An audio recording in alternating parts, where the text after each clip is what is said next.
pembangunan fisik material yang tanpa diimbangi dengan nilai-nilai agama sering cenderung membentuk manusia yang materialistis. Tolok ukur dan sudut pandang dari segala persoalan hanya terbatas kepada benda yang nyata yang berada di sekitarnya. Akibatnya muncullah pola hidup konsumer yang tujuannya tidak lain adalah prestise, harga diri, kebanggaan, dan kemegahan. Maka terjadilah perlombaan di dalam mengejar sesuatu yang bernama materi. Mereka menyangka bahwa itu semua dapat mengekalkan kebahagiaan, dapat menunjang kehidupan yang langgeng. Ada yang berlomba-lomba mengejar-ngejar harta. Seluruh waktu dalam hidupnya habis untuk mengejar harta. Tidak peduli siang atau malam, sore atau pagi. Sujud tidak lagi sempat, Allah dilupakan dengan agama jauh. Ada yang berlomba mengejar-ngejar pangkat, jabatan, dan kedudukan. Tidak peduli menjilat ke atas, menginjak ke bawah, atau menyikut kiri dan kanan. Bahkan teman pun jadi lawan, lawan pun jadi teman. Bukan soal, yang penting pangkat terkejar. Ada yang berlomba memperbanyak kendaraan, sejak dari jet pribadi, pesawat, kapal pesiar, sampai kepada mobil-mobil mutakhir. Ada yang berlomba memperbagus rumahnya. Ada yang berlomba memperbanyak istri dan anak-anaknya. Seluruhnya tenggelam di dalam perlombaan yang menurut ukuran mereka akan mendatangkan prestise, kemegahan, dan kebanggaan.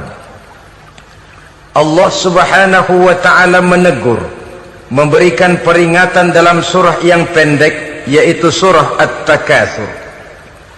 Alhaakumut takatsur hatta zurtumul maqabir, kalla sawfa ta'lamun. Alhaakum ay syagalakum an ta'ati rabbikum. Kamu telah lalai daripada taat kepada Tuhanmu, dan yang menyebabkan kamu lalai itu tidak lain at-takatsur. At-takatsur artinya at-tabahi bi kathrati mata'id dunya. Bermegah-megah dengan memperbanyak kesenangan hidup duniawi. Dengan kata lain, berlomba-lomba mengejar kemegahan duniawi telah menyebabkan kamu lalai daripada mengingat, daripada taat kepada Allah Subhanahu wa ta'ala. Apabila orang cenderung materialistis, seluruh kegiatan hidup dikerahkan untuk berlomba memperbanyak materi. Apa namanya harta benda, apa namanya rumah, apa namanya pangkat dan jabatan. Maka dikala itu seseorang akan sangat mudah lalai daripada taat kepada Allah Subhanahu wa ta'ala. Hilanglah kesadaran bahwa sesungguhnya apapun yang kita miliki dalam kehidupan dunia ini tidak lain hanya barang titipan sementara. Kita cari, kita kejar, tapi setelah kita dapatkan, jangan dia dijadikan tujuan. Jadikanlah dia sebagai alat. Apabila harta benda duniawi sudah dijadikan sebagai tujuan daripada kehidupan, maka sesungguhnya kita sudah terseret dalam satu siklus, satu lingkaran setan yang tidak akan pernah berujung. Sebab manusia dalam berhadapan dengan materi duniawi tidak akan pernah mengenal kata cukup, tidak akan pernah mengenal kata puas, dan tidak akan pernah bertemu dengan titik. Selalu koma, selalu kurang, selalu tidak ada. Saudara kaum muslimin rahimakumullah. Oleh sebab itu agama memberikan kesadaran, seluruh yang kita miliki, yang dititipi oleh Allah dalam kehidupan ini berupa materi keduniaan, hakikatnya adalah alat dan bukan sebagai tujuan. Apabila alat sudah kita jadikan tujuan, kita akan terjebak ke dalam satu perlombaan yang justru akan mencelakakan kita sendiri. Inilah yang saya maksud dengan sirkuit celaka.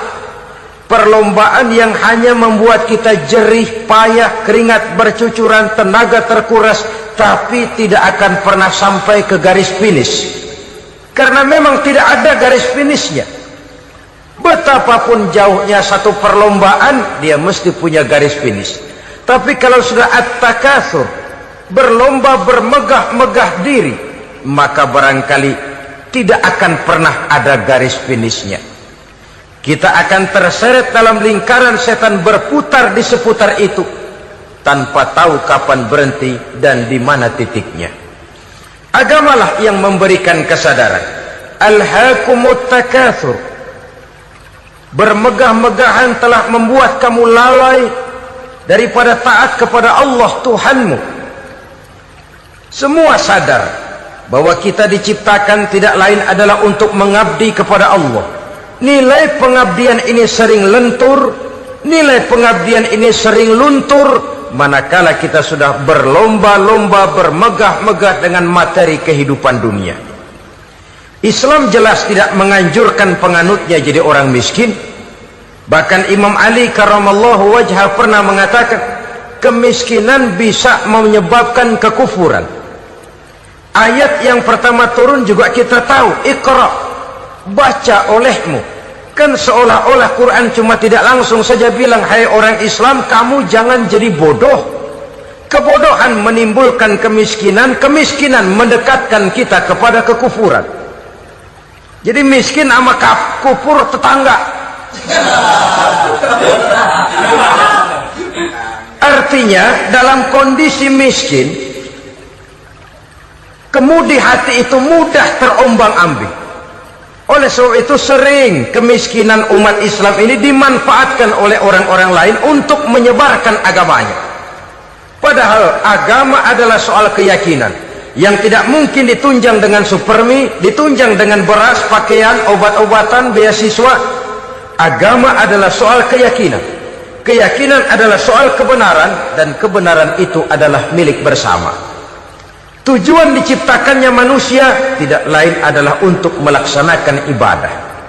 Kalau orang tenggelam dalam perlombaan memperbanyak harta, mempertinggi kedudukan, memperindah segala macam yang sifatnya duniawi, biasanya itu akan membuat dia lalai dari taatnya kepada Allah Azza wa Jalla. Kadang bukan hanya lalai daripada taat, juga sering terjebak kepada maksiat.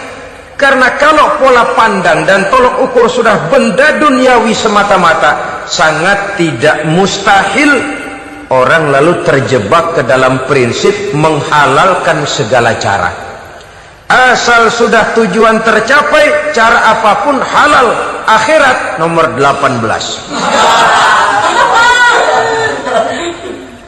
Nah, bukankah memang barangkali kita sejak kecil sudah dilatih untuk materialistis? Umpamanya kita hanya sering dilatih untuk takut kepada yang konkret-konkret saja, takut kepada yang nyata-nyata saja. Seorang ibu kalau menakuti anaknya, aduh nak, kenapa ini kau kerjakan? Kalau bapakmu tahu, waduh, habis kamu. Ya, kita lihat, kalau bapakmu tahu, kalau polisi tahu, kalau hansip tahu, kalau satpam tahu. Tapi jarang seorang ibu menanamkan kepada anak, nak, kenapa ini yang kau lakukan, nak? Bukankah kau tahu Allah lihat, Allah tahu, Allah dengar, Allah, nak? Diajarkan takut kepada yang gaib. Karena kalau takut dia kepada polisi, dia pasti bisa cari tempat lain dong yang polisi kagak lihat. Kalau takut dia kepada satpam, minggir dong ke tempat yang kira-kira satpam nggak lihat. Tapi kalau sudah takut itu terpulang kepada Allah, kepada yang gaib, tidak sejengkal tanah pun yang terhalang dari pengetahuan Allah. Tapi itulah salahnya kita. Sejak kecil anak-anak sudah kita latih untuk takut hanya kepada yang konkret-konkret saja. Akibatnya sampai dia besar melembaga dalam kehidupannya. Dia nyolong, kata temannya, kamu nyolong ya? Iya. Kok nyolong sih? Emang? Kenapa nyolong? Biarin.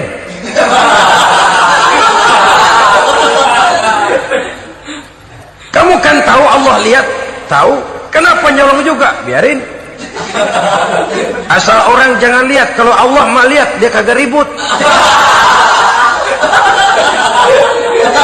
Allah nggak ribut katanya.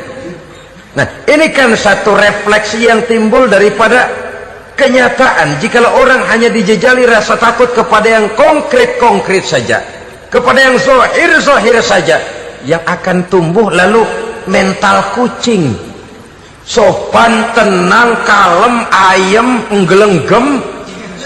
Kalau ada orang, sedikit orang meleng, kucing kelihatan watak aslinya. Saudara-saudara kaum muslimin rahimakumullah. Oleh sebab itulah maka agama lewat surah yang kita bicarakan pada pertemuan ini memberikan peringatan. Kala, jangan begitu dong.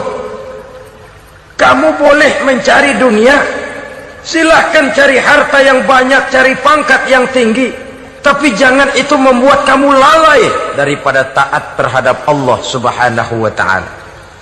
Jangan karena keinginan mendapat harta yang sebanyak-banyaknya lalu melakukan segala macam cara asal tujuan tercapai. Itu sudah membuat kita lalai.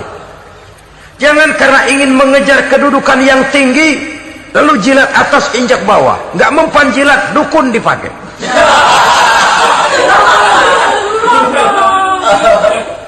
Itu kan sudah membuat kita lalai. Nanti kalau berhasil, wah dukun kita paten. Tapi kalau gagal, dukun sialan, kagak mandi. Hilanglah Allah dalam kehidupan kita. Makin materialis, dan perlombaan ini membawa kita kepada kecelakaan. Kala, sekali-kali jangan begitu. Nyatanya kan ada orang nyari duit, setelah duitnya banyak dibudakin oleh duit. Dia sendiri tidak bisa merasakan kesenangan daripada duitnya, konon lagi orang lain. Mau ke pasar ngitung 16 kali. Naik bajai 1000. 1000 itu kalau ratusan semua 1000 lembar. Hitung-hitung, mendingan jalan kaki. Jalan kaki tengah hari bolong, panas, kan dibudakkan oleh uang. Cari karier, kejar pangkat, kejar kedudukan. Setelah ditemukan itu, jadikan dia sebagai alat, jangan dijadikan tujuan. Pangkat kau milikku, karena kau milikku kau harus jadi budakku, jangan aku yang jadi budak kau pangkat. Suatu saat dia harus lepas dari kita, jiwa ini lapang. Kenapa? Dahulu pun ketika lahir ke dunia tidak ada pangkat yang kita sandang. Dahulu pun ketika lahir ke dunia tidak ada harta yang kita bawa. Jadi harta itu, pangkat itu, kedudukan itu ada dalam hati, tapi tidak berurat dan berakar. Kalau dia berurat dan berakar dalam hati, berat misah sama harta itu. Berat. Sekedar ngasih fakir miskin cepet juga berhitungnya 17 lembar.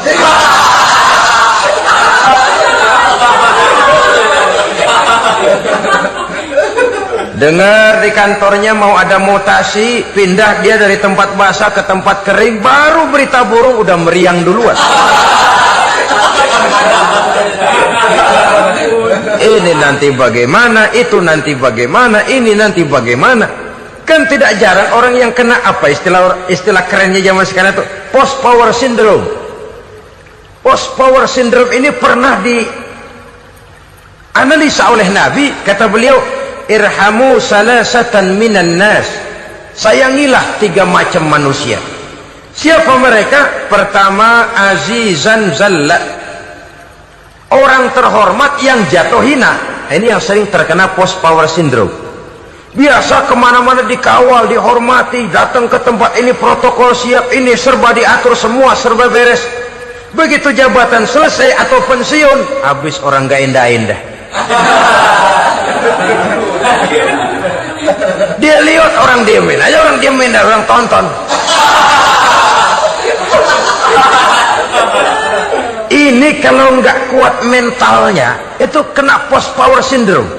Akibatnya ya bisa jantungan, bisa lever, bisa darah tinggi.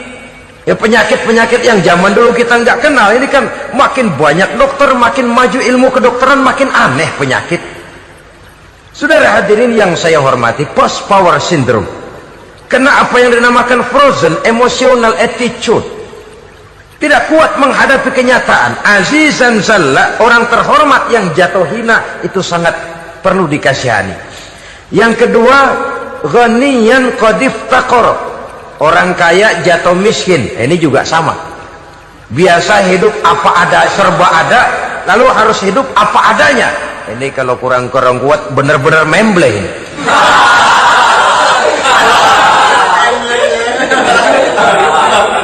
Kalau tidak kuat mentalnya, biasa hidup serba enak, serba nikmat, cuma kerjanya neken cek, main apa itu kredit card, macam-macam fasilitas dipunyai, tahu-tahu jatuh bangkrut, jatuh miskin. Kalau tidak fondasi agamanya kuat, bisa gantung diri, bisa bunuh diri, bisa frustasi, bisa terkena psikosomatik, tekanan jiwa mempengaruhi faktor biologis, timbullah tekanan, terjadilah penyakit aneh-aneh. Al-ghaniyan qad iftaqara, orang kaya jatuh miskin, itu perlu dikasihani. Yang ketiga, wa faqihan yal'abu bihil juhal, ahli fikih tapi dipermainkan oleh orang-orang bodoh. Hanya kebetulan orang bodoh itu punya kekuasaan, hukum bisa dipesan.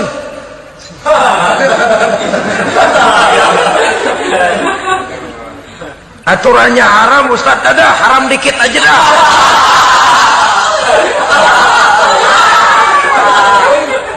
Sibuklah tuan fakih ini, ahli fikih ini, mencari dalil kebet sana kebet sini supaya yang tadinya haram benar bisa jadi haram sedikit. Padahal yang minta ini orang bodoh, tidak ngerti agama, cuma karena punya kekuasaan dipermainkan oleh orang yang fakih. Orang yang fakih ini dipermainkan. Kasihan orang yang seperti itu. Wa faqihan yal'abu bihil juhal, ahli fikih tapi dipermainkan oleh orang-orang bodoh. Akibatnya karismanya hilang, wibawanya lenyap.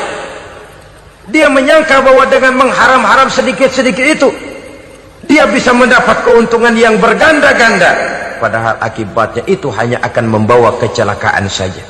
Allah peringatkan benar, kala, sekali-kali jangan begitu.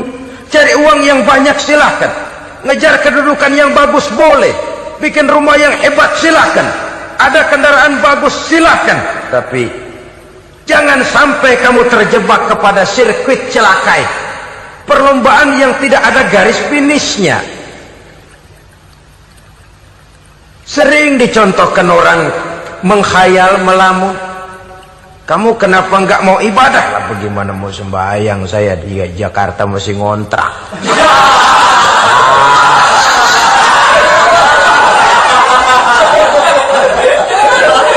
Bingung, tiap akhir tahun kontrakan habis. Kalau punya rumah sendiri walaupun kecil-kecilan, tenanglah saya ibadah. Baiklah, oleh Allah diberikan rezeki, bisa bikin rumah walaupun kecil-kecilan. Sudah punya rumah sendiri, belum juga ibadah, apalagi mulur lagi. Habis bagaimana mau sembahyang, rumah kecil banget, pinggir kali, asal hujan bocor ya.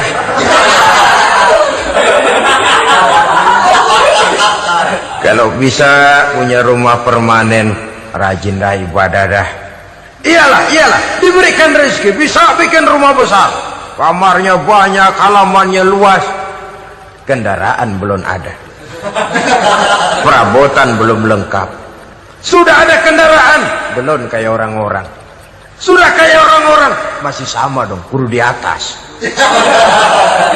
Kapanlah selesainya? Kala, sekali-kali jangan begitu. Jangan kamu mengumpulkan harta bermegah-megah membuat kamu lalai dari taat kepada Tuhanmu. Engkau tinggalkan rukuk dan sujud, engkau jauh dari masjid, engkau kering dari kehidupan beragama. Sebab itulah maka pembangunan fisik material tidak bisa dipisahkan dengan pembangunan mental spiritual. Tidak hanya cuma dalam teori, tapi juga harus dalam praktek. Selalu pembangunan yang hanya mengarah kepada fisik material, jauh dan kering dari agama, hanya akan melahirkan manusia-manusia materialistis yang terjebak di dalam sirkuit celaka, perlombaan yang tidak pernah mengenal garis finish. Sebab itu agama mengajarkan orang kaya itu siapa sih? Yang banyak duit? Belum tentu. Yang kebunnya di mana-mana ngebelatak? Belum tentu. Yang pabriknya selebar-lebar? Belum tentu. Yang punya segala macam peternakan, dari peternakan gajah sampai peternakan kutu?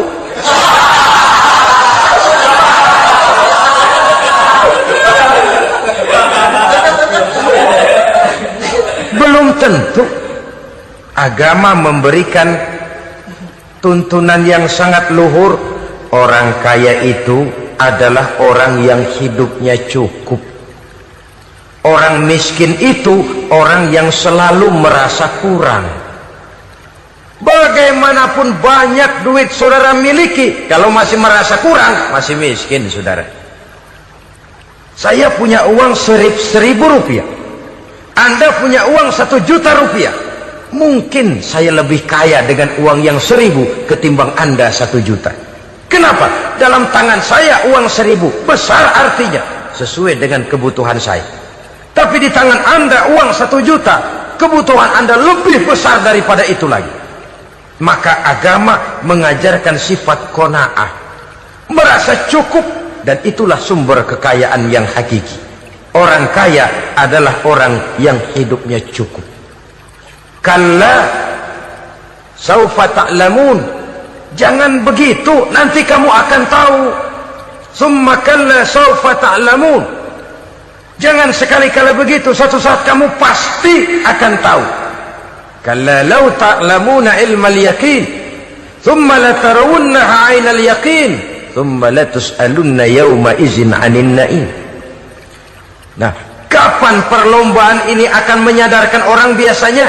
Hatta zurtumul maqabir, sampai kamu dekat ke liang kubur. Itu biasanya kalau istilah orang sekarang baru ngeh.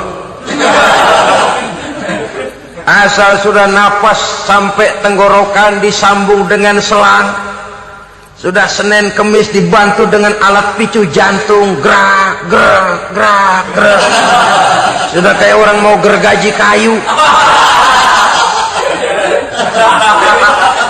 Dikala itu barulah sadar orang biasanya. Dan kesadaran semacam itu, kesadaran yang terlambat, kesadaran ala Fir'aun. Fir'aun selagi hidup diajak beriman dan nehi aja.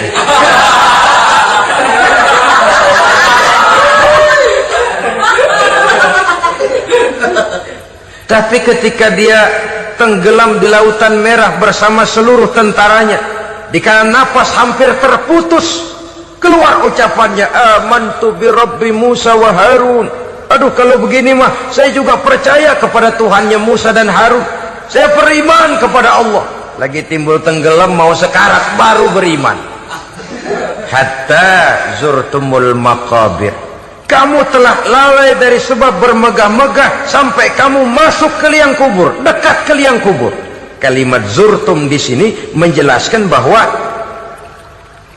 kubur itu tidak selamanya.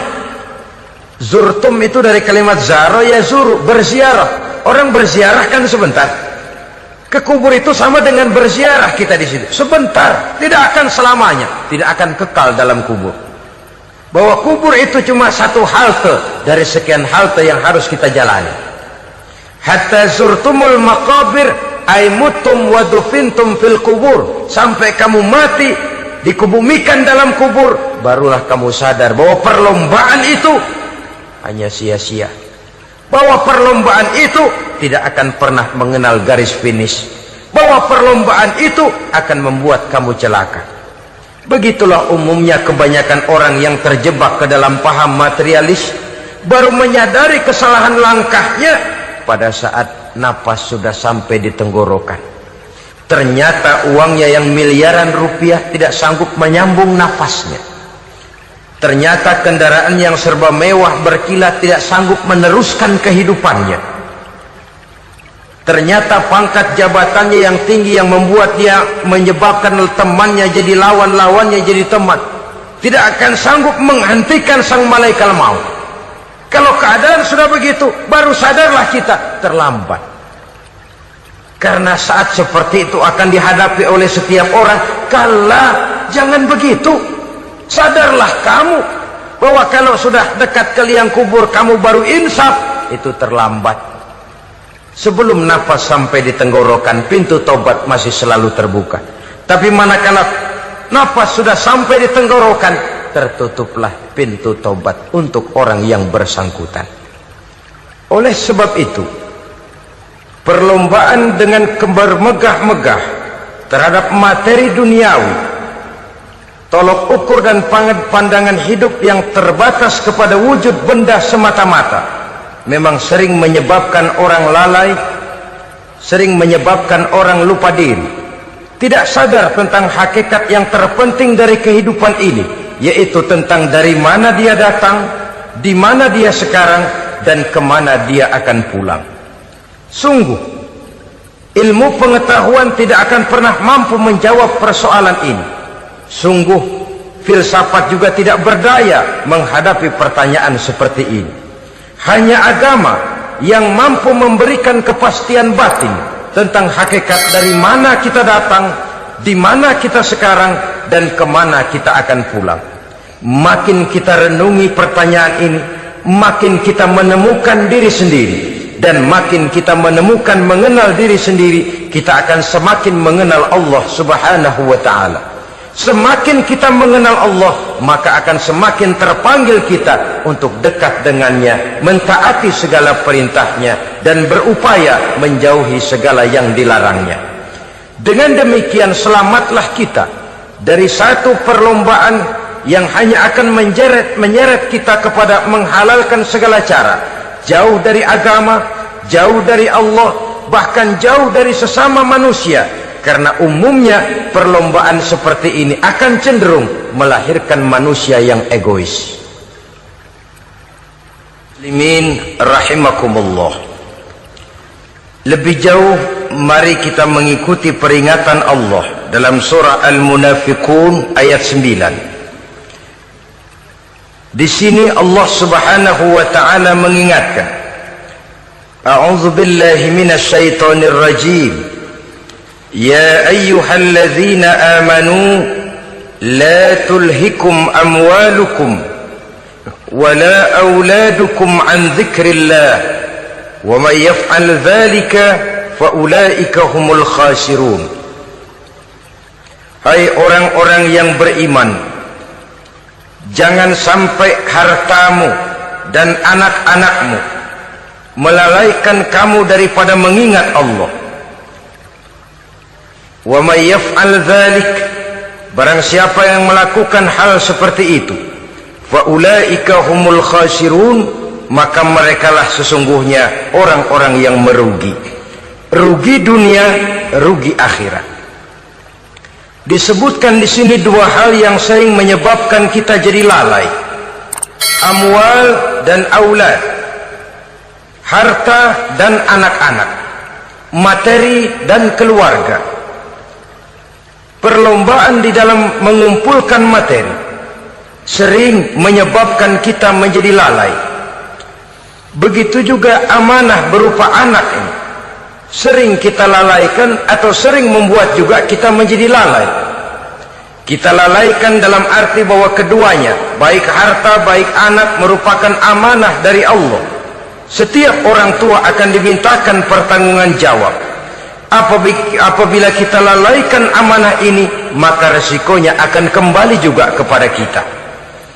Tapi satu hal yang jelas dalam ayat 9 surah Al-Munafiqun ini, bahwa perlombaan memperbanyak harta dan anak-anak yang masuk dalam kelompok at-takatsur itu tadi akan menyebabkan orang khasiru, termasuk ke dalam kelompok orang-orang yang rugi. Perlombaan yang hanya akan membawa kerugian semata-mata. Kemudian di dalam satu hadis Rasulullah sallallahu alaihi wasallam memberikan peringatan.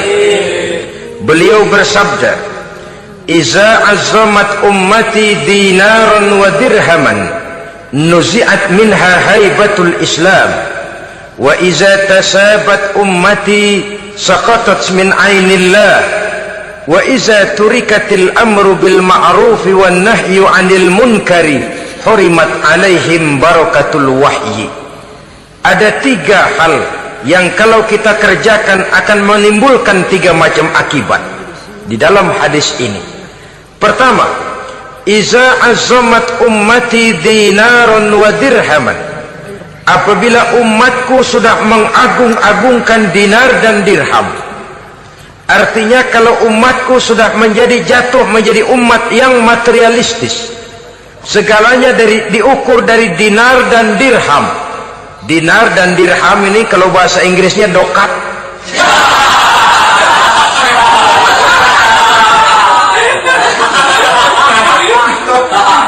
Segalanya diukur dari segi dinar dan dirham saja.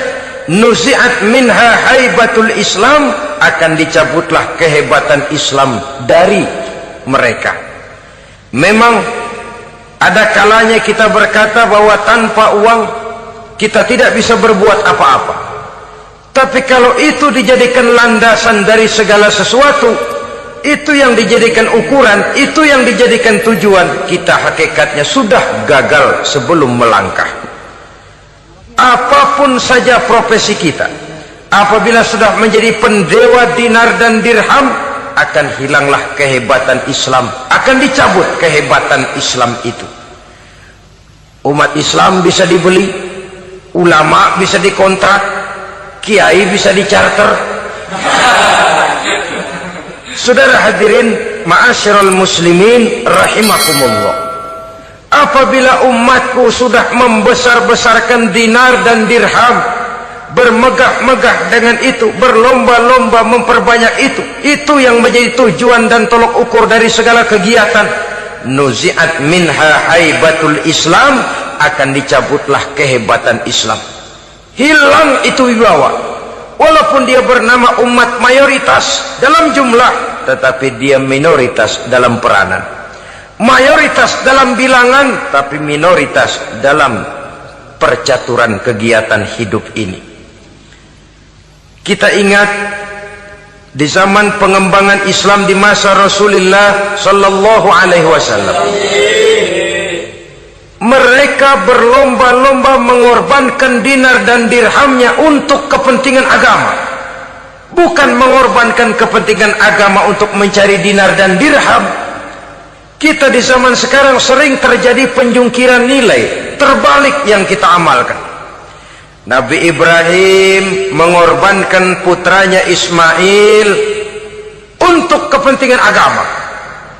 Kita sering sekarang ini mengorbankan kepentingan agama untuk anak-anak kita. Dulu anaknya yang dikorbankan buat agama, sekarang agamanya dikorbankan buat anak.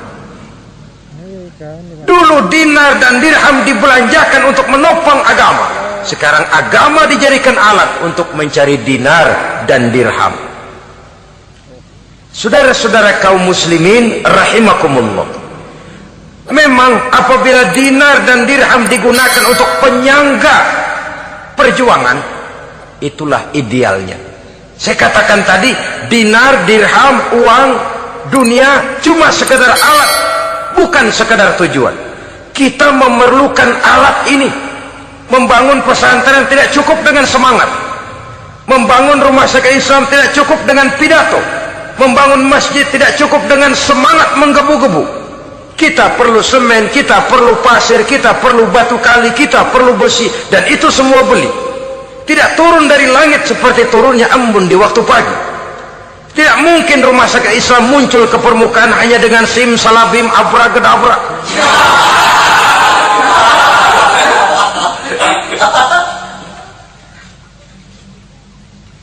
Oleh sebab itu, saya bersyukur kecenderungan belakangan ini pengajian-pengajian akbar di berbagai tempat tidak hanya sebagai ajang untuk menanamkan akidah, membina ukhuwah, tapi juga menjadi sarana di mana kita mengumpulkan dana, menghimpun potensi umat, menginventarisir potensi untuk kepentingan pengembangan daripada agama.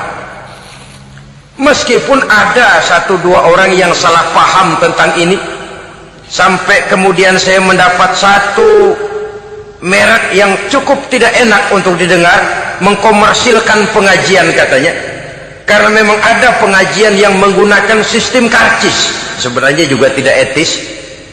Undangan berikut infak yang seluruh hasilnya digunakan buat kepentingan agama, apakah itu rumah sakit, apakah itu madrasah, apakah itu masjid, dan 1 sen pun saya tidak menuntut bagian dari itu.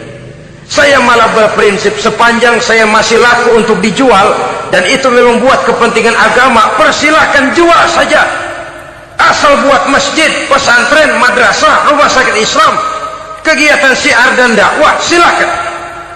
Tapi kalau sudah dijual buat kepentingan pribadi, memperkaya diri sendiri, tentunya dunia akhirat sulit untuk ridho kepada tingkah laku yang semacam itu.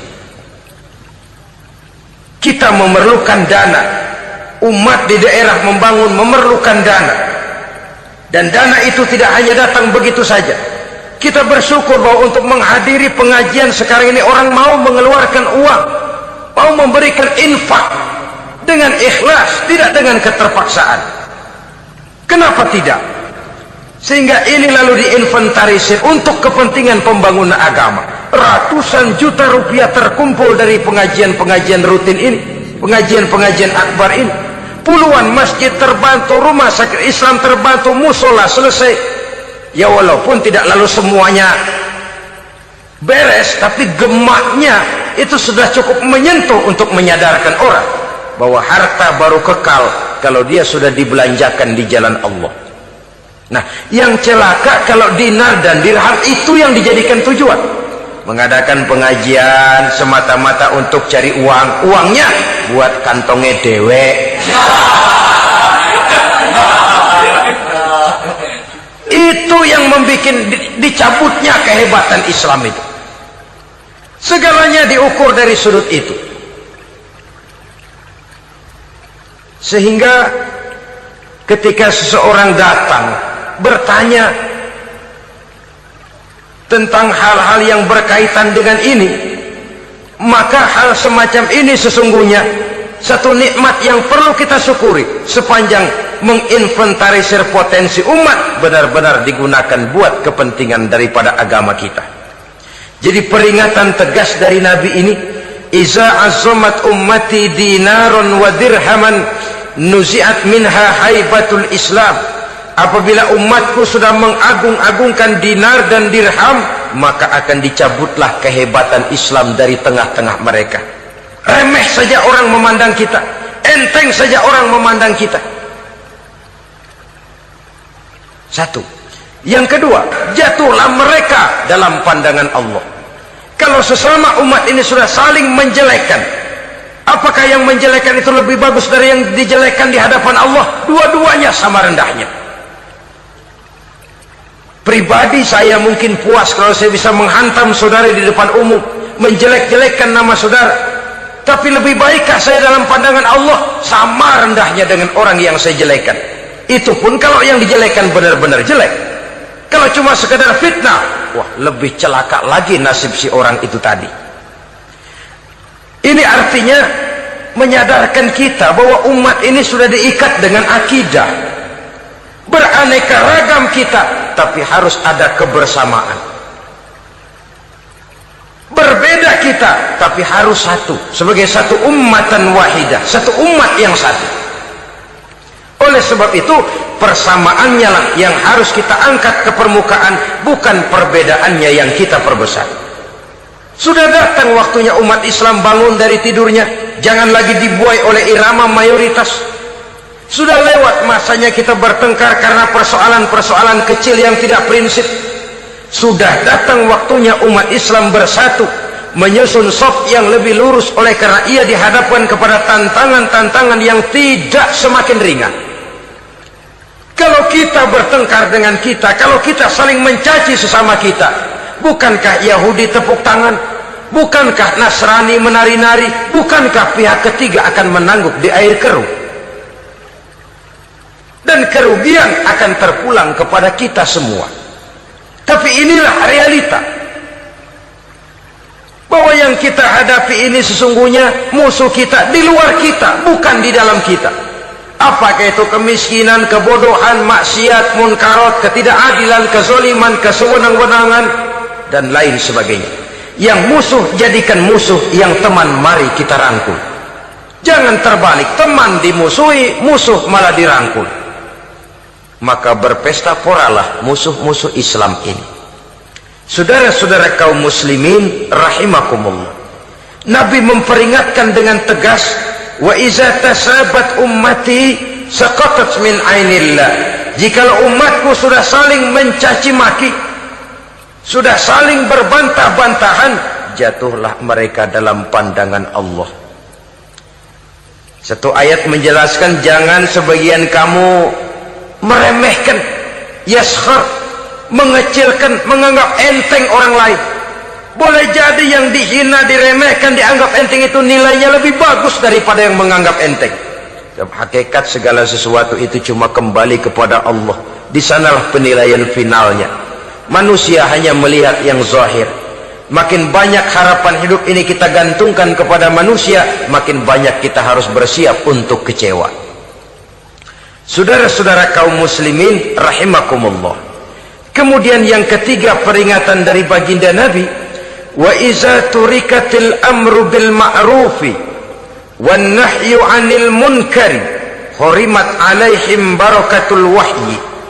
Apabila amar ma'ruf dan nahi munkar telah ditinggalkan, maka akan hilanglah keberkahan wahyu, akan hilanglah keberkahan Quran, akan sirnalah keberkahan agama. Amar ma'ruf dan nahi munkar ditinggalkan, artinya di tengah masyarakat sudah tidak ada lagi yang menyerukan ini baik, ini tidak baik, ini halal, itu haram. Mari kita sholat, mari makmurkan taklim, santuni yatim piatu, makmurkan masjid. Seruan ke arah itu tidak lagi terdengar. Sementara tinggalkan judi, tinggalkan minuman keras, jauhi zina, seruan semacam itu pun tidak lagi terdengar. Maka hilanglah keberkahan wahyu itu. Karena amar ma'ruf dan nahi munkar merupakan bagian daripada ajaran agama kita.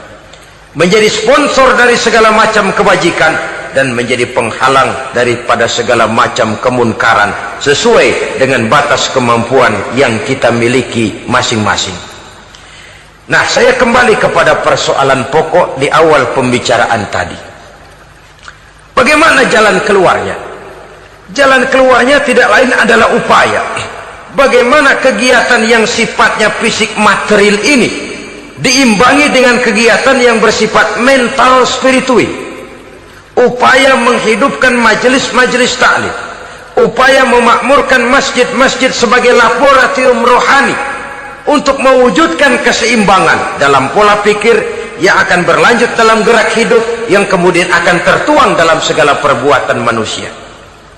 Apabila sudah terwujud kepincangan dalam pola pikir, akan pincanglah caranya bertindak dan berbuat, akan pincanglah pandangan hidupnya, akan pincanglah orientasinya di dalam kehidupan ini.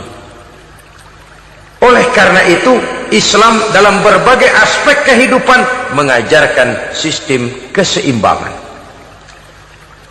Mencari harta boleh, tapi tidak boleh keluar dalam kerangka fastabiqul khairat. Berlomba-lomba silahkan, tapi untuk kebaikan, bukan untuk bermegah-megah, bukan untuk menumbuhkan gengsi, bukan untuk meninggikan prestise dan harga diri, tapi fastabiqul khairat, berlomba-lomba di dalam mengejar kebajikan, di dalam menyebarkan kebaikan. Bukan sekedar berlomba-lomba, tapi tolong menolong, bantu membantu. Ta'awanu 'alal birri wat taqwa wala ta'awanu 'alal ismi wal udwan. Bertolong-tolonganlah kamu di dalam kebaikan dan takwa, jangan bertolong-tolongan di dalam perbuatan dosa dan permusuhan. Kerjasama di dalam kebaikan, kerjasama di dalam ketakwaan. Ada satu contoh yang menarik bahwa umat Islam di dalam ia menjalin kebersamaan itu harus seperti orang main sepak bola. Saudara lihat, orang main sepak bola, kalau pertandingan belum dimulai, silahkan kumpul di luar lapangan, atur strategi yang baik. Tapi kalau pertandingan sudah dimulai, turun ke lapangan hijau, jangan kumpul terus. masa ada sepak bola gotong royong, groyok ke sana, groyok ke sini, ya kalah terus. Harus ada yang jadi penyerang tengah, kan begitu toh sepak bola. Harus ada yang jadi kiri luar, kanan dalam, striker, back, penjaga gawang. Yang penting kerjasama, teamwork, lalu mampu menciptakan operan-operan. Yang jadi back jangan ngiri sama yang jadi penyerang tengah. Jangan hasut, sebab bagaimanapun juga andai kata si penyerang tengah berhasil menjaringkan bola ke gawang lawan, kan kemenangan bukan kemenangan satu orang, kemenangan satu kesebelasan, kemenangan satu tim. Ini yang sering terjadi, back ngiri sama penjaga gawang, lalu penjaga gawang ngiri sama penyerang tengah ngiri sama kiri luar. Ya kapan mau menggolkan ke gawang lawan? Kita ini satu kesebelasan, posisi boleh berbeda. Umat Islam itu harus ada yang jadi camat, lurah, bupati, gubernur, menteri, jadi jenderal, jadi konglomerat, jadi pengusaha, jadi teknokrat. Yang penting kerjasama, teamwork, mampu menciptakan operan-operan yang akurat. Diego Armando Maradona, enggak pakai dia, enggak. Itu katanya maha bintang, gagah, hebat, bintang lapangan hijau. Kapan Maradona hebat? Kalau ditunjang oleh 10 temannya yang lain, merupakan satu kesebelasan. Bagaimanapun hebatnya Diego Armando Maradona, kalau dia sendirian lawan satu kesebelasan, remek.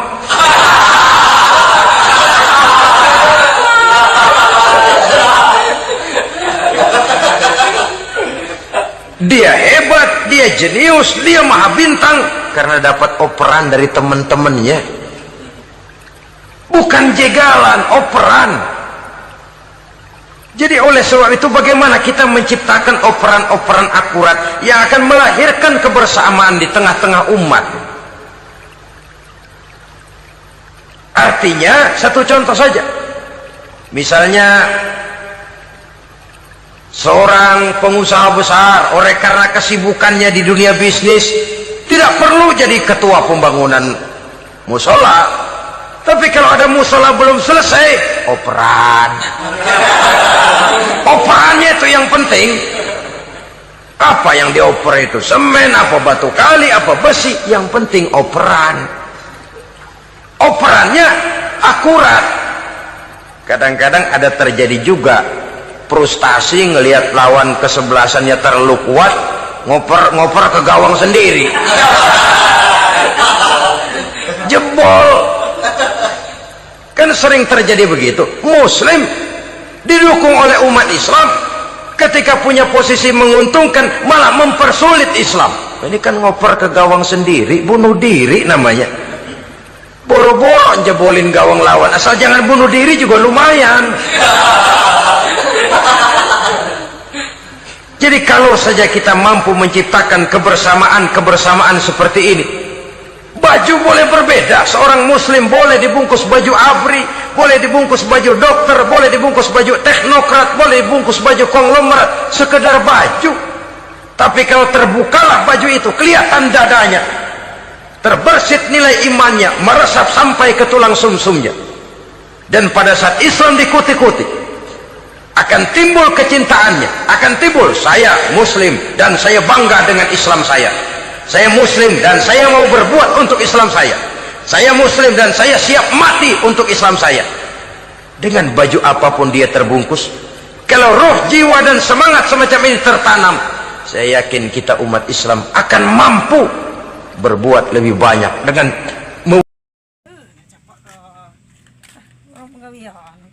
kalau lempam din.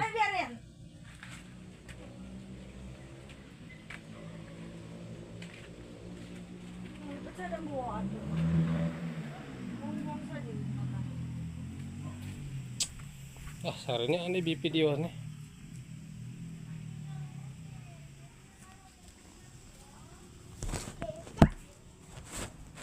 Coba gini, terang dulu aja nih. Jalan aja lah. Kelah, jalan di sari ke hidup. Udah jarang Kelihatan. Kelihatan. Ayo. 4 menit lah kali udem. Salatullah. Sayang. Mati. Ayo. Sholat itu lihat HP-nya. Salatullah. Salamullah. Ala Toha. Rasul waring. Ayo sayang sini. Sini sayang. Mau kanjeng ini itu. Ibu sini. Sini cepatlah peluk ibu. Cepatlah mau lihat di HP, cepatlah. Nah, diambilnya. Ayo, ada sesuatu ibu. Mau cepat. Salah. Cepatlah ibu ada sesuatu. Nah, ini di kantong ibu ada sesuatu. Cepatlah.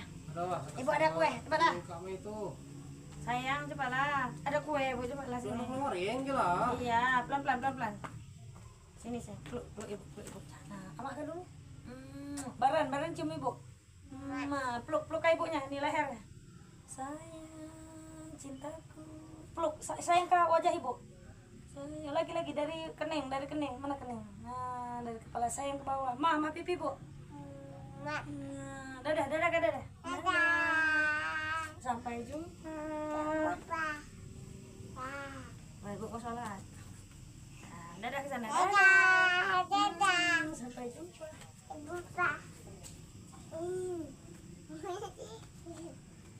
Salatullah salamullah ala taha rasulillah. Salatullah salamullah. Sini nak. Oi, udah sini nak. Enggak lihat kamu apa itu hantu? Ada hantu itu? Makan anak kecil. Kaki anak-anak. Miau.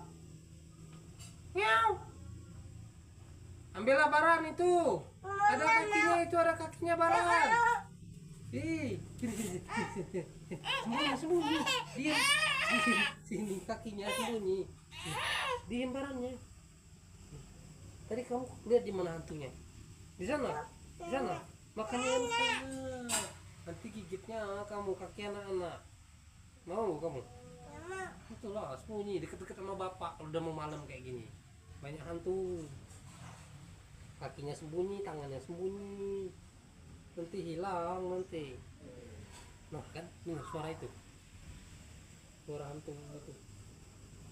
Gigitnya nanti, diambilnya nanti kaki anak-anak, tangan anak-anak. Kalau udah malam deket bapak ya. Kamu jangan kesana lagi ya. Nanti deketin hantu nanti. Sembunyi.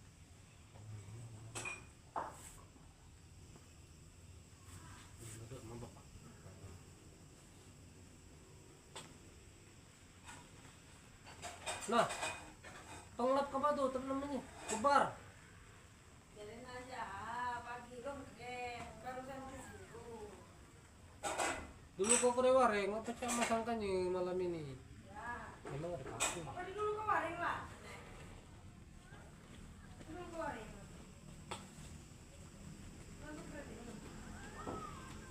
Nah, lu rilem masuk ke ada ya deh.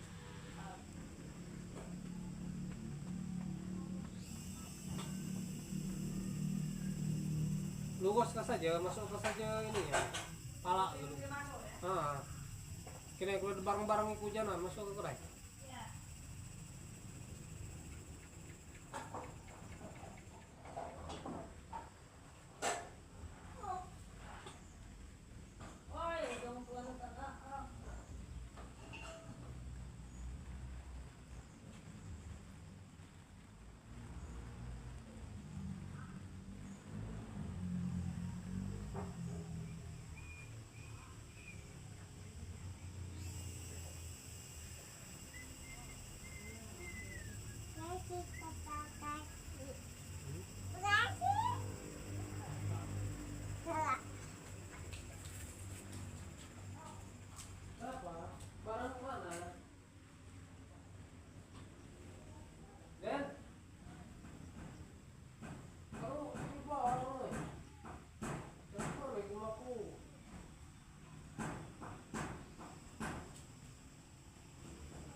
masuk.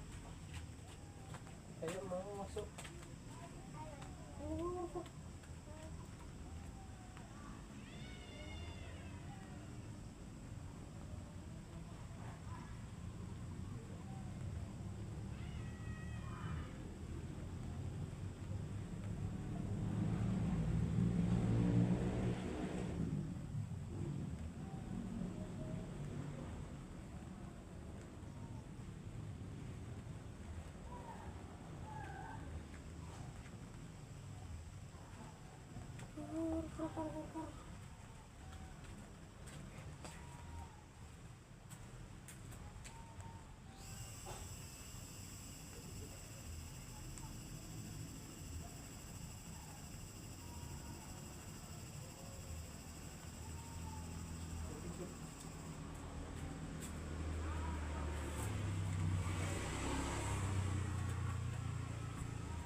Iya. Yeah, yeah.